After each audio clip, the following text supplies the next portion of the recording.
The frost-covered windows matched the chill I felt inside as I sat alone in my apartment on Christmas morning. The radiator hummed in the corner, but no amount of heat could warm the emptiness that had settled in my chest. I glanced at the small artificial tree I'd put up more out of habit than holiday spirit, its few ornaments reflecting the weak winter sunlight. Another year, another quiet Christmas. I whispered to the photograph of James I held in my lap. My late husband's smile remained frozen in time, 8 years gone now. The smell of my reheated turkey dinner for one filled the apartment. Nothing like the grand feasts we used to prepare together when the kids were young. My phone sat silent on the coffee table. No missed calls, no new messages. I tried not to think about Daniel, my only son, celebrating in his downtown Boston penthouse with Vanessa. They were probably hosting some elegant soiree with their wealthy friends, drinking champagne that cost more than my weekly grocery budget. I didn't blame him for his absence. Not entirely. Success changes people.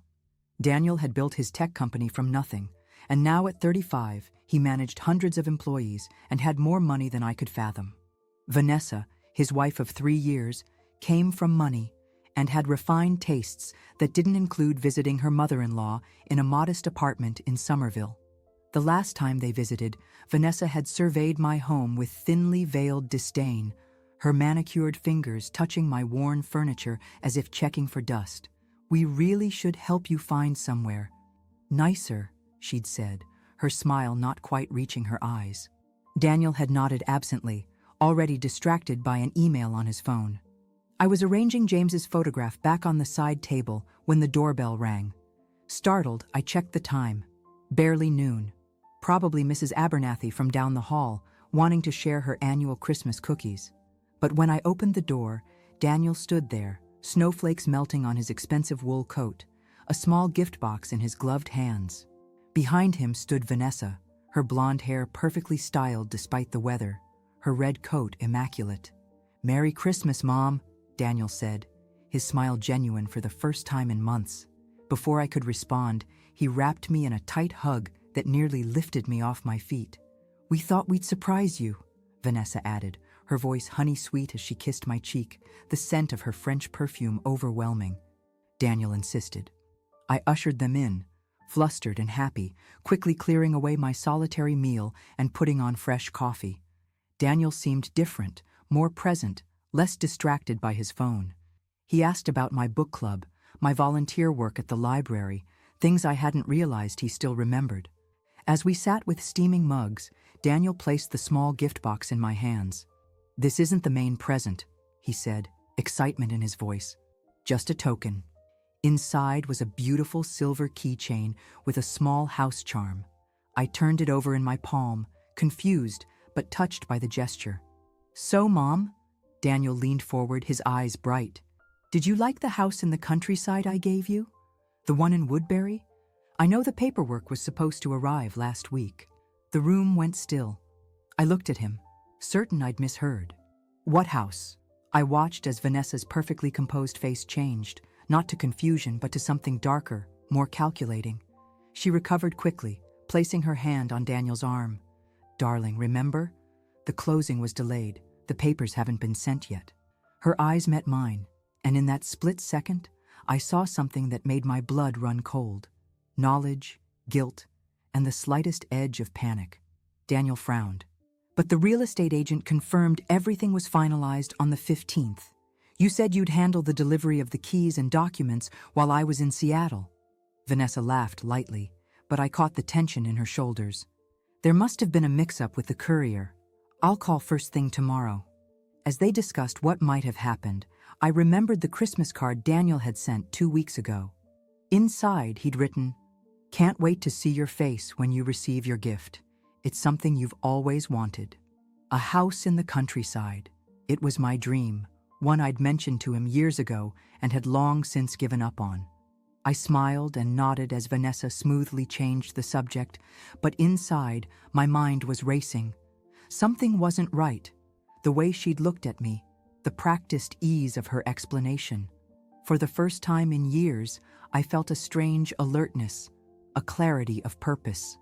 This Christmas had indeed brought me a gift, though not the one Daniel intended. It had given me a glimpse behind Vanessa's perfect mask, and I wasn't going to rest until I saw what lay beneath it. Daniel stepped outside to take a business call. Some emergency couldn't wait, even on Christmas, leaving me alone with Vanessa in my small living room. The moment the door closed behind him, her demeanor shifted like a switch had been flipped. "Margaret," she said, her voice no longer syrupy but clipped and efficient. "Let's clear this up now. There's been a miscommunication about this house business." I kept my expression neutral, years of teaching elementary school children serving me well. "What kind of miscommunication?" She crossed her legs, smoothing her designer slacks. "The property paperwork has been delayed. Real estate transactions are complicated, especially around the holidays." Her eyes, cool green, assessed me. "No need to mention anything else to Daniel. He's under enough stress with the company expansion." "Of course," I said, pouring more coffee to hide my trembling hands. "I wouldn't want to worry him." She seemed satisfied with my acquiescence, already pulling out her phone to check her messages. But inside, something had hardened. The confusion in Daniel's eyes when I said I hadn't received anything told me everything I needed to know. This wasn't a delay or a courier mix-up. After they left, promising to visit again before New Year's, I sat in the growing darkness of my apartment. The keychain with the little house charm felt heavy in my pocket. I pulled out the Christmas card from Daniel, rereading his note about my gift. Then I remembered something else. An email Daniel had forwarded to me weeks ago, thinking it was about my alumni association. I'd barely glanced at it, but now I rummaged through my ancient laptop, finding the message buried in my inbox. It was a confirmation from Berkshire Valley Real Estate addressed to Daniel with Vanessa CCD. I scrolled through it, my heart pounding as I read, "Congratulations on your purchase of 157 Maple Lane, Woodbury, MA. The purchase had been completed over a month ago. The property was titled in my name, Margaret Eleanor Wilson, but I had never seen any documents. Sleep eluded me that night. I printed the email and began a folder, labeling it simply House. Then I made a list of people who might help me piece together what had happened. My first call the next morning was to Susan Browning, my college roommate who now worked as a clerk at the county records office. We'd stayed close over the years, meeting monthly for lunch. "Sue, I need a favor," I said after exchanging pleasantries. "Can you check if there's a property registered in my name in Woodbury? Possibly on Maple Lane?" "Give me a minute, Maggie," she said. I heard keyboard clicks in the background. "Well, what do you know? You're the proud owner of a 3-bedroom cottage on 2 acres. Purchase recorded November 18th. My grip tightened on the phone. "Were there any unusual notes on the transaction?" More clicking. "Nothing stands out except..." "Huh? That's odd. The delivery address for all correspondence is listed as a P.O. box in Boston, not your Somerville address." I thanked her and hung up, pieces starting to fit together. Daniel had bought me a house, but Vanessa had redirected all the paperwork to a P.O. box she controlled. But why? What could she gain from keeping a gift from me? I needed to see the actual documents. Tom Jenkins, my late husband's best friend, was now a partner at a real estate law firm. I hadn't spoken to him in months, but this warranted breaking the silence. Tom agreed to meet me for coffee that afternoon. He listened patiently as I explained the situation, his weathered face growing increasingly concerned. "Let me make a few calls," he said. "Property fraud isn't uncommon, especially with elderly homeowners, but this is unusual." 2 days later, Tom called me back. "I've got something, Maggie, and you're not going to like it." He arrived at my apartment with a folder tucked under his arm, his expression grim. Inside were copies of the closing documents for 157 Maple Lane. Everything was in order, except for one critical detail. On the line where I should have signed as the new owner, someone else had signed my name. "It gets worse," Tom said quietly. "There's a power of attorney document giving Vanessa authority to act on your behalf. Your signature is on it, but I'm guessing you never signed it." I stared at the forgery, a reasonable approximation of my handwriting, but the loops were wrong, the pressure too heavy. "Never. She intercepted the gift and made it look like you'd authorized her to handle everything," Tom concluded. "The question is why?" The answer came the following day. My neighbor, Mrs. Abernathy, stopped by with her Christmas cookies and neighborhood gossip. "I ran into your son's wife at Starbucks yesterday," she said casually. "She was talking to some man about selling a country property. Something about a quick flip before the market changes." The pieces clicked into place with sickening clarity. Vanessa hadn't just intercepted my gift. She was planning to sell my house without anyone knowing, pocketing what was likely a substantial amount of money. I spent the next few days gathering evidence. I found the real estate listing online, my house, my name as the owner, but Vanessa's contact information. The asking price was nearly double what Daniel had paid. I printed everything, adding it to my growing file. I also discovered more about the P.O. box. It was registered to a consulting company Vanessa had established 3 months earlier, right around when Daniel must have started looking at properties for me. Each new piece of evidence stoked a fire I hadn't felt in years. Not just anger, but determination. I'd spent too long being the quiet widow, the undemanding mother who didn't want to burden her successful son. Vanessa had mistaken my gentleness for weakness, my silence for ignorance. She had no idea who she was dealing with. I might be 63, with arthritis in my knees and reading glasses hanging around my neck, but I had raised a son alone after James died, worked 2 jobs to put Daniel through college, and faced down school boards and angry parents during my 30 years of teaching. This poised, polished woman who thought she could steal from me was about to learn a hard lesson, and I would be the one teaching it. I've always believed that patience is more powerful than confrontation. My years in the classroom taught me that the most effective discipline isn't shouting.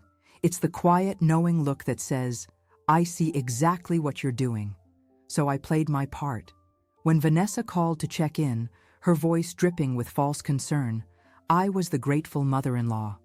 "The paperwork for the house is still being processed," she explained on our 3rd call that week. "These things take time, especially with the holidays." "Of course, dear.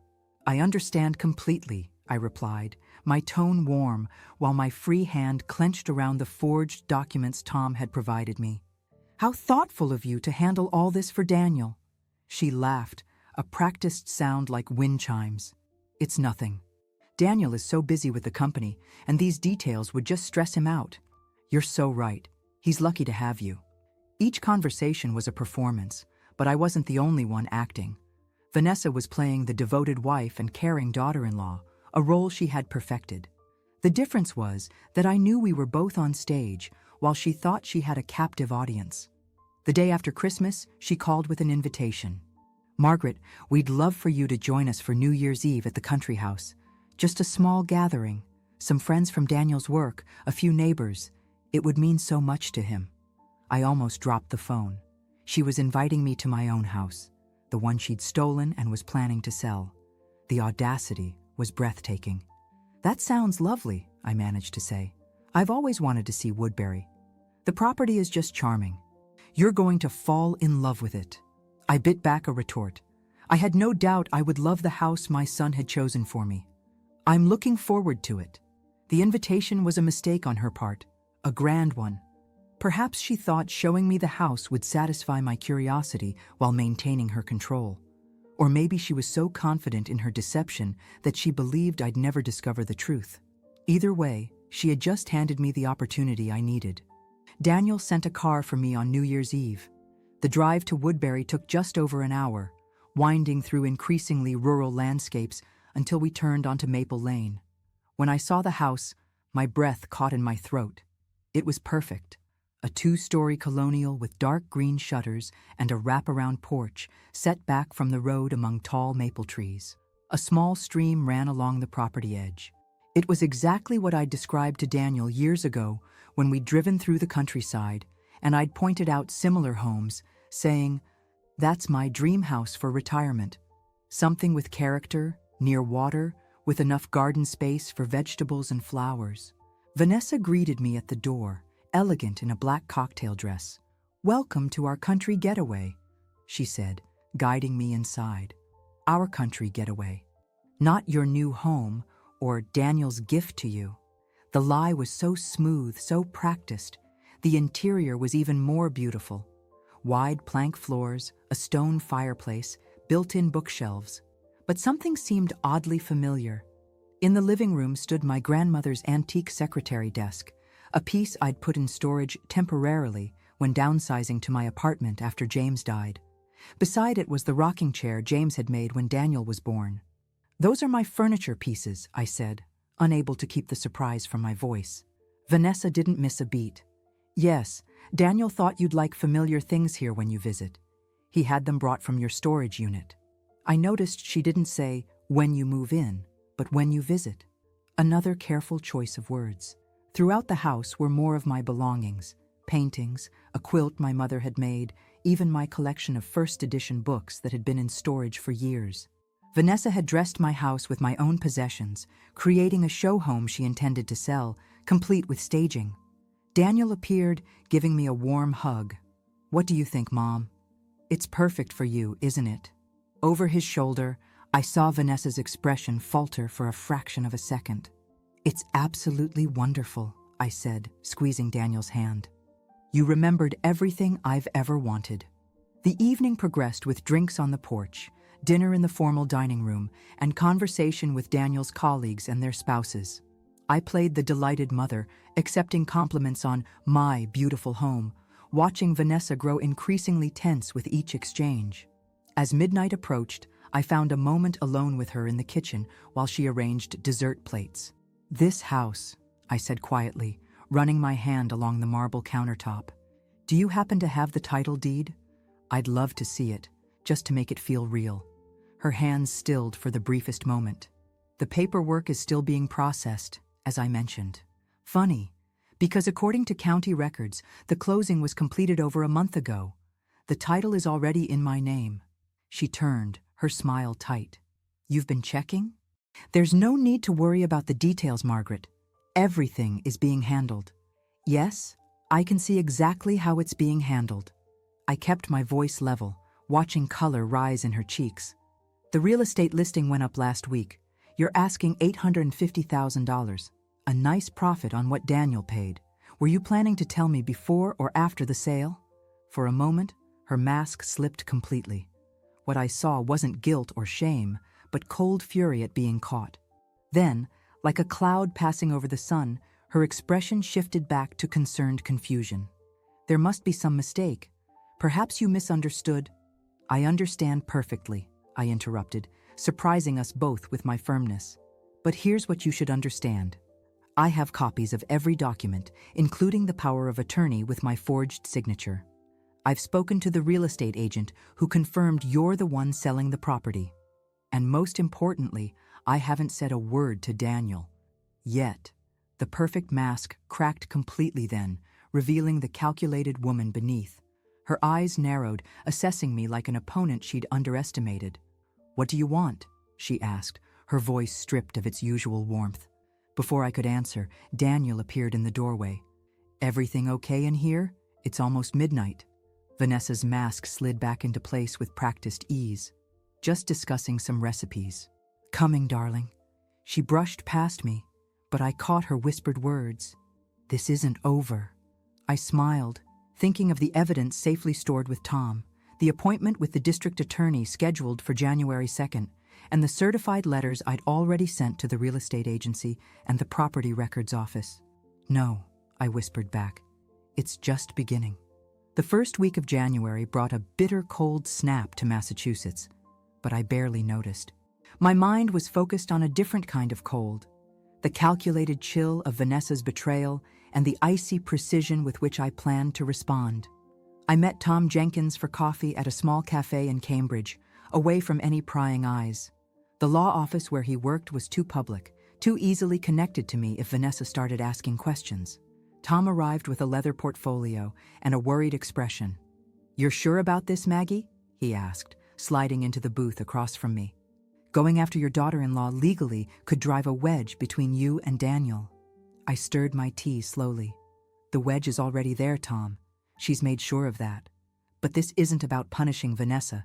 It's about protecting Daniel and myself." Tom nodded and opened his portfolio. "I've reviewed everything.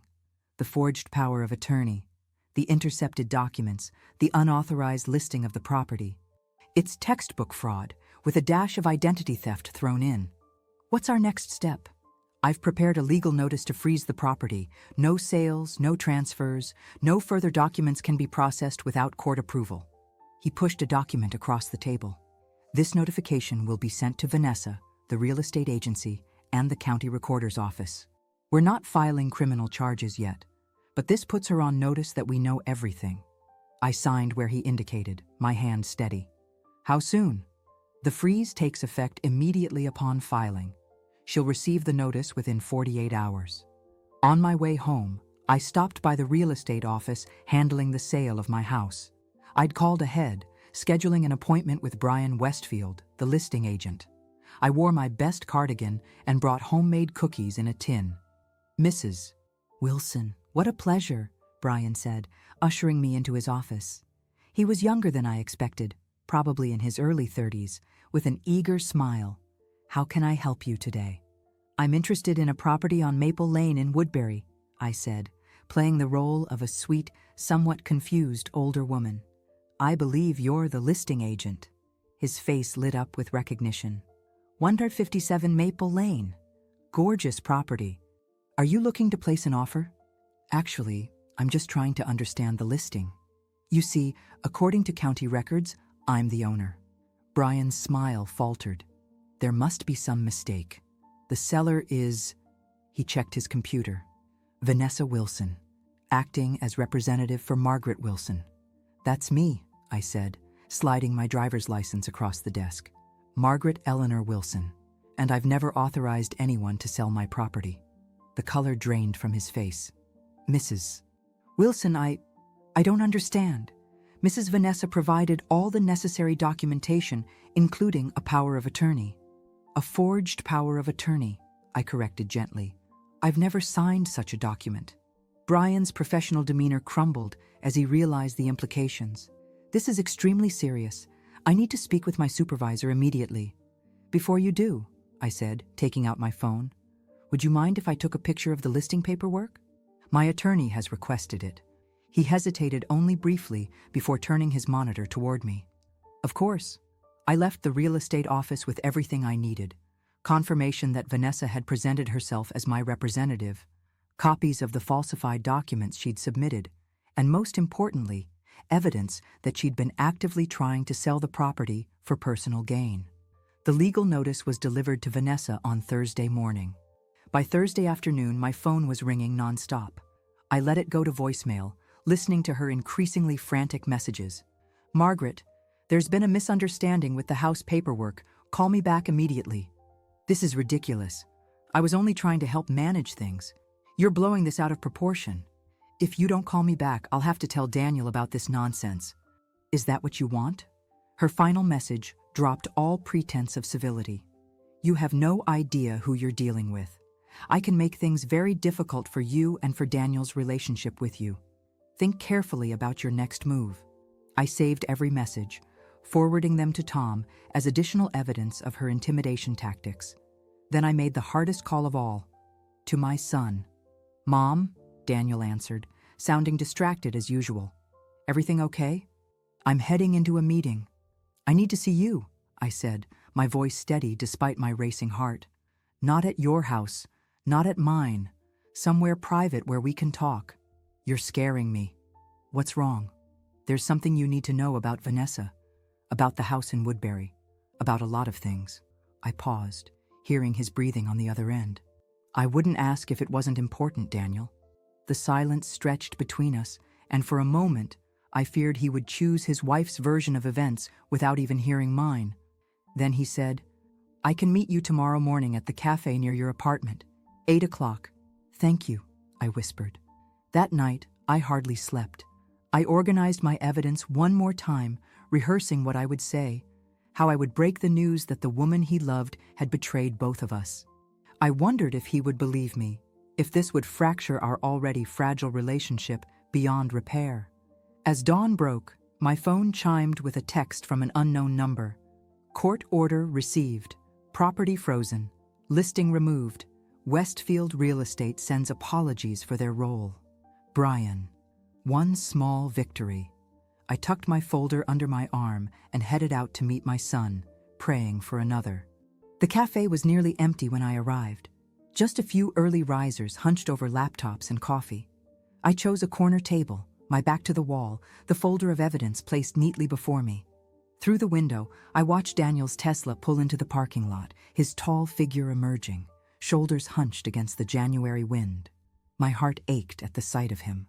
My beautiful, brilliant boy who had climbed so high, only to be betrayed by the woman he trusted most.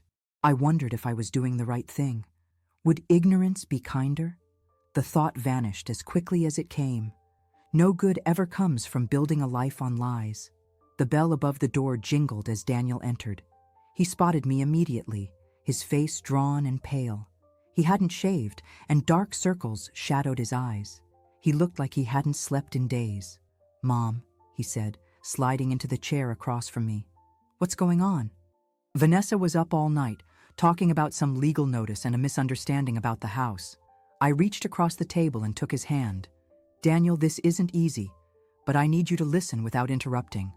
When I'm done, you can ask anything, say anything, feel anything, but please, hear me out completely first." He nodded, his expression guarded. I started from the beginning, the Christmas visit, the mention of a house I'd never received, the subtle shifts in Vanessa's behavior when she realized I knew nothing about it. I showed him the emails he'd forwarded to me, the property records, the forged power of attorney, and finally, the listing proving Vanessa had been trying to sell the house. "She intercepted your gift to me," I concluded softly. "She forged my signature to gain control of the property, and she planned to sell it for profit without either of us knowing."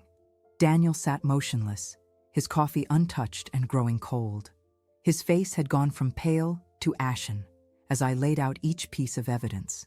When I finished, he stared at the documents spread between us. Silent for so long, I began to worry. "Daniel," I prompted gently. "I knew," he whispered, his voice rough. "Not everything, not about the forgery or the sale. But I knew something was wrong." "What do you mean?" He ran a hand through his hair, a gesture so familiar it transported me back to his childhood. "The closing was in November. I wanted to surprise you for Christmas, but Vanessa insisted on handling the details. She said she'd make it special, set up the house with your things from storage, handle the paperwork so you wouldn't have to worry about anything." He swallowed hard. "But then Christmas came, and you clearly knew nothing about it. When I asked Vanessa later, she said there had been delays, that you were confused about the timeline. It didn't sit right, but I've been so caught up with the company merger." "It's not your fault," I said firmly. "She manipulated both of us." "Why?" he asked, looking up at me with the same bewildered expression he'd worn as a child when a friend had betrayed his trust. "We have money, more than we could spend." "Why would she do this?" I'd asked myself the same question many times over the past weeks. "I don't think it was ever about the money. Not really. It was about control, about power, about making sure I remained on the periphery of your life, dependent on her goodwill." Daniel's phone buzzed insistently. Vanessa's name flashed on the screen. He silenced it without answering. "What happens now?" he asked. "That depends on you," I said carefully. "I've taken legal steps to secure the property, but I haven't filed criminal charges. That would be complicated. Because she's my wife." "Yes." He stared out the window, his jaw working. "I need to confront her. I need to hear her explain this in her own words." "Are you sure that's wise? She's already shown how convincing she can be." "I'm not the same person I was yesterday, Mom." Something had hardened in his eyes. "I won't be manipulated again." We parted with a tight hug, Daniel promising to call me later. I watched him drive away, my heart heavy with both relief and worry. The truth was out, but the damage was just beginning to unfold. He called that evening, his voice strained but resolute. I showed her everything, the documents, the forgery, the listing. She tried to deny it at first, then said she was only trying to manage the property for you since you're getting older. When that didn't work, she broke down crying, claiming she was trying to surprise me with a profit from the sale that we could use to buy you an even better place. "Did you believe her?" I asked, though I already knew the answer. "No," he said quietly. "Not a word. I've asked her to leave." My lawyer will be contacting her tomorrow about separation proceedings. In the weeks that followed, Vanessa launched a desperate campaign to salvage her marriage and her reputation. She called mutual friends, spinning tales of my mental confusion and her misunderstood good intentions. She sent tearful emails to Daniel, claiming she'd only wanted what was best for everyone. She even showed up at my apartment one rainy afternoon, alternating between pleading and veiled threats. I listened calmly, then showed her to the door. "You underestimated me," I said simply. "Don't make that mistake again." Daniel threw himself into untangling their financial lives. He discovered other discrepancies: charitable donations that never reached their destinations, investments made in her name alone, a secret bank account in the Caymans. Each revelation strengthened his resolve and our relationship. We began having Sunday dinners together, just the two of us, something we hadn't done since before he met Vanessa. One evening, as we cleared the dishes, he paused. "I've been thinking about the house," he said. "It was meant to be your retirement home, your dream place. It's legally yours now. No complications, no strings." I dried my hands on a dish towel, considering his words. "Are you sure? After everything that's happened there? It's just a house, Mom. 4 walls and a roof. What matters is that it was chosen with love, meant as a gift from a son who doesn't say thank you often enough for all you've sacrificed." Tears pricked my eyes as I hugged him, marveling at the man he'd become despite everything. "Then I think it's time I finally saw my home properly, don't you?" The next weekend, we drove to Woodbury together. The house looked different somehow. Cleaner, brighter, unburdened by deceit. As I walked through each room, I began to see not what had happened there, but what could be. Summer mornings on the porch with coffee and a book, a vegetable garden out back, grandchildren someday running across the lawn. "It's perfect," I said, standing in what would be my bedroom, overlooking the stream and maple trees beyond. "It's exactly what I always wanted." Daniel smiled, the shadows finally lifting from his eyes. "Welcome home, Mom." Spring came to Woodbury in gentle waves. First the crocuses pushing through melting snow, then daffodils nodding in the breeze, and finally cherry blossoms drifting like pink snow across the lawn. I'd been in my new home for 3 months, each day erasing a little more of the bitterness that had marked its beginning. Moving hadn't been easy at my age. 30 years in the same apartment had accumulated more memories than possessions, but Daniel hired people to pack everything, label each box meticulously, and unpack it all exactly where I wanted. The movers treated my modest belongings with the same care they would have shown priceless antiques. It was one of many silent apologies from my son. I'd forgiven Daniel long ago, but he seemed determined to make amends in 100 small ways. Weekly phone calls became daily check-ins. Quick visits extended to long weekends. He installed a state-of-the-art security system, replaced all the locks, and hired a local handyman to be on call for any issues. When I protested this hovering, he simply said, "Let me do this, Mom, please." So I did, understanding that healing comes in many forms.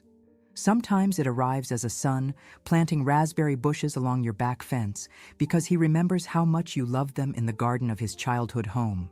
The divorce proceedings moved quickly. Vanessa, for all her scheming, knew when she was beaten. The prenuptial agreement Daniel had insisted upon, over her strenuous objections I later learned, limited what she could claim. The evidence of fraud gave him additional leverage. She left with a settlement generous enough to start over somewhere else, but far less than she'd hoped for. I heard through the Woodbury grapevine that she'd moved to Chicago, reinventing herself in a city where no one knew her story. Sometimes I wondered if she'd found another wealthy man to target, but mostly I tried not to think of her at all. She occupied no more space in my mind than she deserved. April brought warming days and the first real opportunity to meet my neighbors. I hosted a small garden party on a Saturday afternoon. Nothing fancy, just coffee, tea, and an assortment of pastries from the local bakery. Daniel drove up from Boston to help, arranging chairs on the patio and charming everyone with his easy smile. Mrs. Henley from next door brought a potted hydrangea as a housewarming gift. "We're so pleased to finally meet you properly," she said. When that other woman was showing the house to potential buyers, something felt off. She kept saying her mother-in-law was selling for health reasons, but the way she rushed through explanations. She shook her head. My Harold always says I'm too suspicious, but sometimes suspicion is just good sense. I smiled, liking her immediately. In my experience, women's intuition is rarely wrong. Well, we're glad it all worked out as it should, she said firmly. This house has been waiting for the right person. After everyone left, Daniel and I sat on the porch swing, watching the sunset paint the sky in shades of pink and gold. Birds called to each other from the trees, settling in for the night. The peaceful silence between us felt like another gift. I've been meaning to ask, I said finally. How are you really doing? With everything that happened with Vanessa?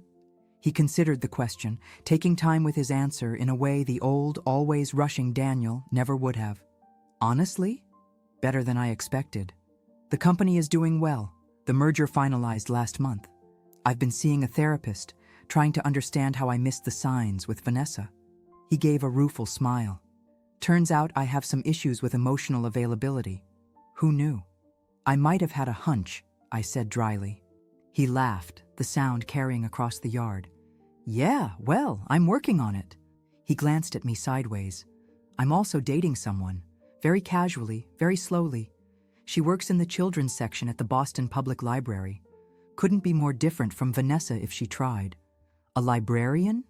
Well, at least I know she can read. That's a start. He nudged my shoulder playfully. Your standards are so low. After what we've been through. You bet they are. We laughed together, and I felt something long knotted inside me finally release. We would be okay, my son and I. More than okay. The following week brought a surprisingly warm day for early spring. I was in the garden, clearing a bed for vegetables, when Daniel's car pulled into the driveway unannounced. He wasn't alone. A tall woman with curly brown hair and glasses stepped out of the passenger side, looking nervously in my direction. Mom, Daniel called, waving me over. I wanted you to meet Rebecca. We were headed to the Berkshires for the weekend and thought we'd stop by. I pulled off my gardening gloves and went to greet them, soil still clinging to my knees. Rebecca had a firm handshake and kind eyes that crinkled when she smiled. She'd brought homemade sourdough bread and asked thoughtful questions about my garden plans. By the time they left 2 hours later, I had invited them for dinner the following weekend. She seems lovely, I told Daniel as they were preparing to leave. And she looks at you, not through you or past you. He nodded, understanding exactly what I meant. That's what I noticed first. She actually sees me. Not the company, not the bank account, just me. After they drove away, I returned to my gardening, content in a way I hadn't been for years.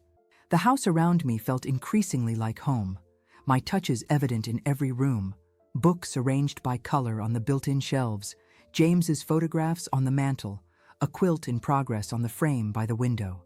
As Christmas approached, a year since the beginning of Vanessa's scheme, Daniel asked if I wanted to host the holiday at my house. Nothing big, he assured me. Just us, Rebecca, and her son from her previous marriage. He's 7. And apparently very excited about the stream on your property. I agreed immediately, already planning menus and thinking about where to put the tree. The week before Christmas, Daniel arrived early to help decorate, bringing boxes of ornaments I hadn't seen in years. Childhood crafts he'd made in elementary school. Delicate glass balls James and I had collected on our honeymoon. The star my father had carved from wood. On Christmas morning, I woke to the smell of coffee and the sound of childish laughter. I came downstairs to find Daniel and Rebecca's son, Tommy, attempting to make pancakes, flour dusting every surface. Merry Christmas, Mom, Daniel said, kissing my cheek. Hope we didn't wake you. I was helping, Tommy announced proudly, holding up sticky hands. I can see that, I laughed. And doing a wonderful job. After breakfast and presents, Daniel handed me an envelope, his expression suddenly serious. One more gift. This one's important.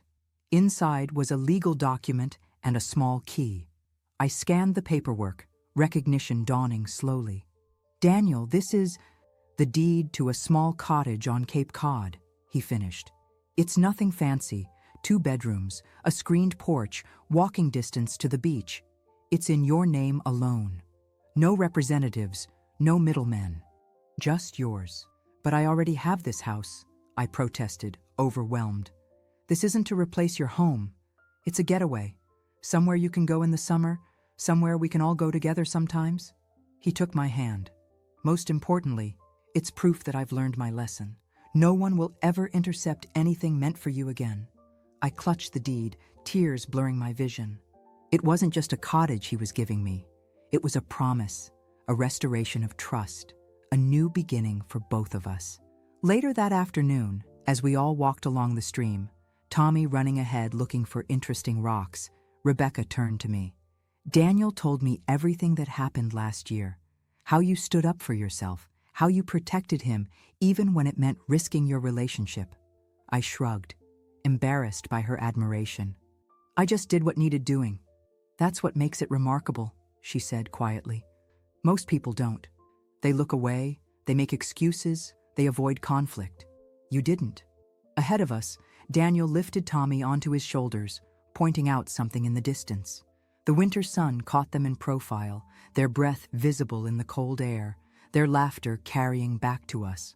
Well, I said, watching my son, stronger now, wiser, more present than he'd been in years. Some things are worth fighting for.